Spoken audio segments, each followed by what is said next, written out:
Un immense château, au milieu de la forêt, avec des toits qui brillent au soleil, avec des tourelles qui semblent sortir d'un conte de fées, et un jardin si vaste qu'on pourrait y courir toute la journée.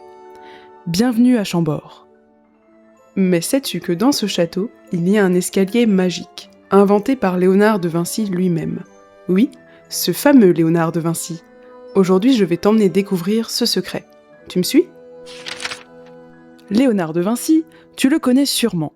C'est lui qui a peint la Joconde, ce tableau célèbre avec un sourire mystérieux que l'on peut retrouver au musée du Louvre, à Paris. Mais Léonard n'était pas seulement peintre.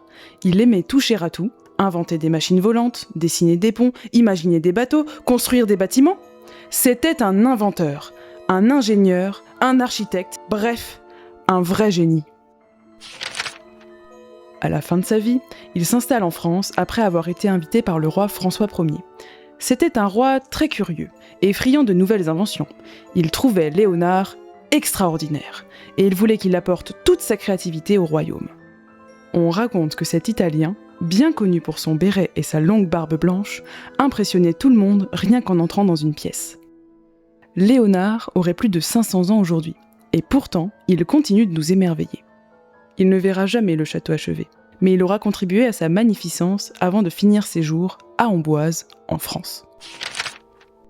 À Chambord, Léonard conçoit un escalier très spécial. Un escalier dit à double révolution. Mais qu'est-ce que cela change ? Eh bien, imagine deux escaliers qui s'enroulent comme des rubans, l'un autour de l'autre, comme deux serpents qui s'enlacent autour d'un bâton. Sauf qu'ils ne s'en mêlent jamais. Si toi et ton copain montez chacun de votre côté, vous pourrez vous voir par les petites ouvertures au milieu. Mais jamais vous ne vous croiserez. Fascinant, non ? Certains pensent que c'était pratique pour le roi. Il pouvait monter tranquillement, sans rencontrer les serviteurs. D'autres disent que c'était surtout pour impressionner les invités. Imagine leur tête en découvrant un escalier pareil en 1519, l'année même où Magellan faisait son tour du monde. Et toi ? Imagine que tu montes cet escalier avec ton meilleur ami. Vous vous voyez, mais vous n'arrivez jamais à vous rejoindre. La structure de cet escalier n'est pas sans rappeler celle de la coquille d'un escargot. Prête-y attention la prochaine fois que tu en verras un. Et voilà, maintenant tu connais l'un des secrets les mieux gardés de Léonard de Vinci et du château de Chambord. Tu vois, l'histoire ce ne sont pas que des dates compliquées, c'est aussi des aventures étonnantes, pleines de mystères. Alors si un jour tu veux marcher sur les traces du roi François Ier et de Léonard de Vinci, le château de Chambord t'attend, avec ses salles immenses, ses jardins, et bien sûr, son escalier magique.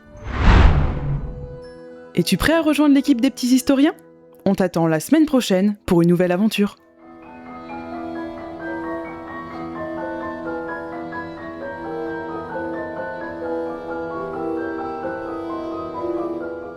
Ce podcast vous a été réalisé par Anecdote Royale.